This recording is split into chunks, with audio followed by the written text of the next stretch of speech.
Edgar Allan Poe needed barely 2,000 words to write what generations of readers have called the perfect murder. A man lures his enemy into a wine cellar, chains him to a wall, bricks him in alive, and walks away clean. No detective, no trial, no punishment. For most of the story, that's exactly what you're reading, a killer's victory lap. And then comes the final sentence, and the whole thing detonates. Montresor casually mentions that all of this happened 50 years ago. He has been carrying this story for half a century, and now, for some reason, he is finally telling it. Not to us, exactly, to someone. And the moment you stop to ask who that someone is, the Cask of Amontillado stops being a story about a perfect crime and becomes something far stranger. A confession that arrived 50 years too late. Here's the setup, in case it's been a while. It's carnival season in an unnamed Italian city. Masks, wine, chaos in the streets. Montresor, our narrator, runs into Fortunato, a fellow nobleman with two defining traits. He is very drunk, and he is very proud of his palate. Montresor mentions that he's bought a cask of Amontillado, a rare Spanish sherry, but he's worried it might be a fake. Would Fortunato mind tasting it? Fortunato would love nothing more. So down they go, into the catacombs beneath Montresor's palazzo, past the wine racks, past the stacked bones of Montresor's ancestors, deeper and deeper into the damp. At the end of the deepest crypt, there is no Amontillado. There is a chain, a pile of building stone, and a trowel. And Fortunato, dressed in a jester's costume complete with jingling bells, never comes back up. Now rewind to the story's first line, because it hides the first clue. Montresor tells us, "The 1,000 injuries of Fortunato I had borne as I best could." But when Fortunato ventured upon insult, he vowed revenge. And that's it. That is the entire motive. Poe never tells us what the insult was. Not a single word of it anywhere in the story. Think about how strange that is. A man is about to describe, in loving detail, exactly how he buried someone alive, yet he can't or won't describe the offense that supposedly justified it. Some readers take that to mean the insult was too painful to repeat. But there's a darker reading. There is nothing to repeat. Whatever Fortunato said was so trivial that naming it would collapse the whole story.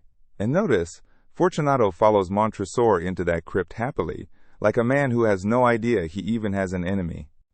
Before the murder even begins, Montresor lays out his personal philosophy of revenge, and it reads like a legal contract with two conditions. First, he must punish with impunity. He can never be caught, never suffer for the act, or the revenge doesn't count. Second, and this is the crucial one, the victim has to know. Montresor says a wrong isn't truly avenged unless the avenger makes himself felt as an avenger, unless the person being punished understands exactly who is doing it and why. Hold on to those two rules, because Poe has just handed you the scorecard for the entire story. Montresor isn't merely committing a murder, he's attempting to execute a definition. And a definition, unlike a crime, can fail even when every practical detail goes according to plan. Keep score as we go, because by the end, I'd argue he goes 0 for 2. What makes the middle of the story so chilling is that Montresor never drags Fortunato anywhere. He pulls him along using nothing but the man's own pride. Every few steps, Montresor begs him to turn back. The vaults are damp. The niter hangs thick on the walls. Fortunato's cough is getting worse. Really, they should go. And if Fortunato won't come, no matter. Montresor will simply ask Lucchesi, a rival connoisseur, to judge the wine instead. That name works on Fortunato like a spur. Lucchesi, he scoffs, can't tell sherry from vinegar. At one point, Fortunato waves off his own hacking and declares, "I shall not die of a cough." Montresor's reply is 2 words. True? True. It's the cruelest joke in the story, told to a man too drunk to hear it, and it tells you Montresor is savoring every single second. About halfway down, Fortunato asks about the Montresor family coat of arms, and Poe quietly hands us the story's central symbol. Montresor describes it. A huge golden foot crushing a serpent, while the serpent's fangs are buried deep in the heel.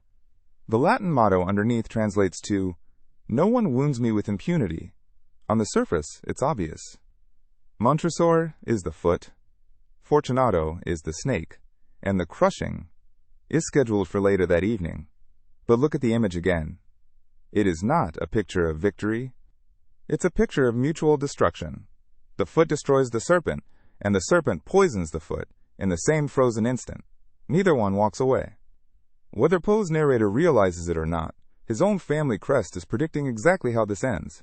You can crush your enemy completely and still carry his venom in your blood for the rest of your life.